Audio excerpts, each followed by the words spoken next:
everyone, and welcome to this IAM webinar about the new Institute of Asset Management Anatomy.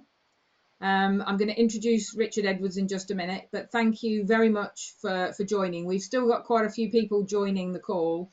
We've had, as you might imagine, we've had a really strong set of people in terms of numbers of people registered for the event. So there will be people still joining, but we thought we'd make a start.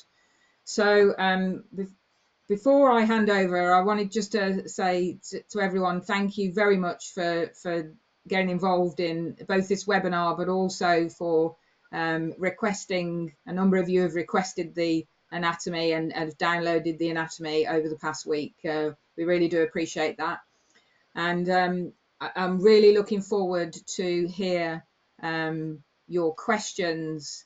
So we do have an ability to do questions. We're going to do questions through Slido, and I will put the Slido information. Richard's got the Slido information on the screen. So it's Slido code 3355209. So please do pop your questions in there. And you'll be able to vote for the questions as well, and we'll try and take the questions as much as possible in popularity order, but there might be a few questions we group together to answer. So now I'll hand over to Richard. I'm not going to spend time doing Richard's bio. Richard can introduce himself, but thank you very much, Richard, and I'll hand over to you. Cheers. Thank you, Ursula, and good morning, good afternoon, good evening, wherever you are. Thanks for joining. So I've been involved with representing the IAM at the Global Forum on the Asset Management Landscape Update, which I ran a webinar on a few weeks ago. I'm briefly going to touch on that because if people didn't see that webinar, it's important background context as to what we've done with the anatomy. Following on from that, I been working closely with Ursula and others on the anatomy update to make sure we could publish this as soon after the landscape as was sensible. So been quite heavily involved in this, as I have previous versions of the anatomy. So really keen to hear feedback. A couple of things I would say. I made this point on the previous webinar and at our conference a couple of weeks ago. The number of people involved in both the landscape work, the Global Forum, and the anatomy with the IAM has been unprecedented compared to previous versions. So that brings its own challenges, a lot of different opinions, a lot of different perspectives, diversity of background, culture, industry, geography. And that's brought a level of richness, I think, to both documents that we hadn't necessarily previously seen. But by its nature, that means it's a compromise. So you may not agree with everything you read in the anatomy, but it's been a compromise of different perspectives. The other point I wanted to make was that this is a point in time. Asset management is evolving, and it's important that we continue to evolve our discipline. And so this is asset management as it is in 2024. It isn't necessarily asset management as it will be in 5 years, 10 years. So it's a point in time. So if people do feel strongly there are things that aren't represented, there is plenty of opportunity to get involved in additional work within the IAM in terms of other parts of the body of knowledge, but also capturing ideas for the next generation of anatomy, which will happen at some point in the future. So those 2 points I just wanted to make as kind of context before we started. Just in terms of kind of 3 key organisations, I'm sure you're familiar with most of these, if not all. But just because they are responsible for the publication of 3 key documents, obviously one of which we're focusing on today, but ISO being the International Standards Organization, whose remit is to develop international standards and gain consensus on what that might look like in various fields, including asset management. So ISO is responsible for the publication of the 55,000 series. I'll touch a little bit more on that in a moment. The Global Forum, again, you may be familiar with it, you may not, but it's an umbrella group that is made up of professional bodies from around the world. So the IAM is a member of the Global Forum, along with, I think, 13 or 14 other professional bodies around the world. And the Global Forum is really there for two reasons. One is to promote collaboration and encourage the spread of asset management across the world, but also to gain consensus on key aspects of asset management. So the publication of the asset management landscape is a really important one from a global perspective, because that provides the structure and scope of the discipline, which is what we then use to structure the IAM body of knowledge, including the anatomy. And the IAM obviously hopefully needs no introduction, because you are all on an IAM webinar, but obviously responsible for the IAM body of knowledge, including the anatomy, which we're talking about today.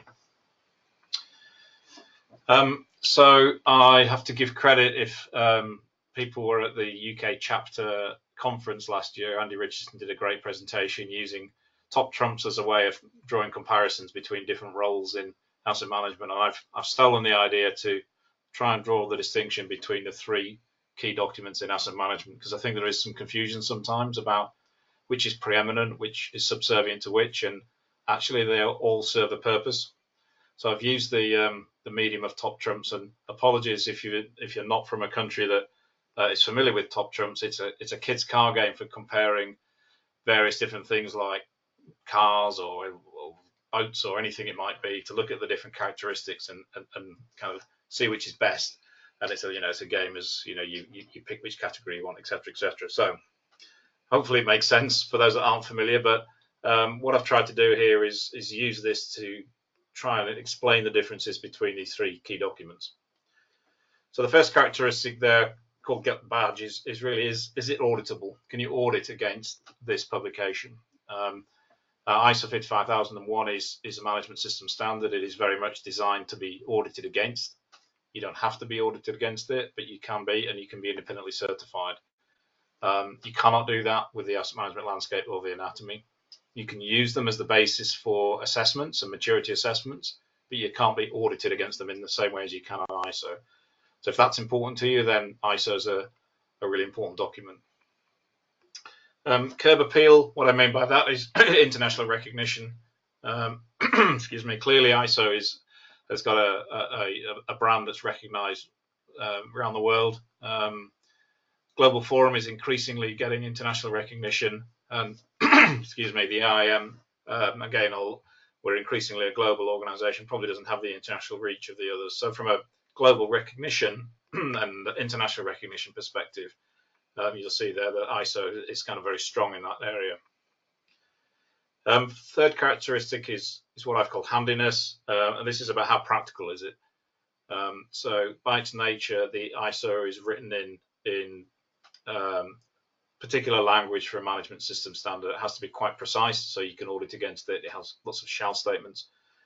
That does mean it's not particularly easy to absorb. If you're new to asset management, I wouldn't recommend ISO 55001 being the first thing you read.